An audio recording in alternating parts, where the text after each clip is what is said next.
పుట్ట పైన ట్యూమర్తో సఫర్ అయిన డాగ్ని గురించి వీడియో పెట్టాం కదండి మొన్న. అది చాలామంది యానిమల్ లవర్స్ ముందుకొచ్చారండి తనని కాపాడడానికి. ఫిలిం నగర్లో అది క్యాచింగ్ చేసి తీసుకెళ్లారు.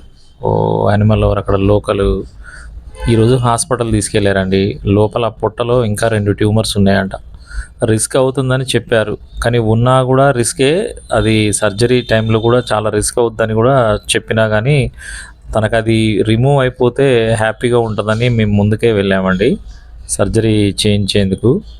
సర్జరీ చేసే క్రమంలో ట్యూమరు తొలగించిన తర్వాత ఆ టైంలో ప్రాణం పోయిందండి డాగ్ది. కాపాడాలని చూసాం కానీ ఇలా అవుతుందని అసలు అనుకోలేదు. అది నడవలేని పరిస్థితిలో అది రిమూవ్ అయిపోతే 3 ఏళ్ల నుంచి కొన్ని లక్షల మంది చూసుంటారండి. కానీ ప్రేమించే యానిమల్ లవరు కళ్ళల్లో అది పడకపోవడం అంత పెద్దగా అయిపోయిందండి ట్యూమరు. లేట్ అయ్యాం చాలా తనని చూడడం. మంచి లైఫ్ ఇవ్వాలని చూసినాం కానీ వెళ్ళిపోయిందండి. రిమూవ్ అయిన వీడియో హ్యాపీగా చేయాలనుకున్నానండి, కానీ విషాదాంతంగా తను వెళ్ళిపోయిందండి. చాలా బాధ అనిపిస్తుంది. అలా ఉన్నా ఉండేదేమో అని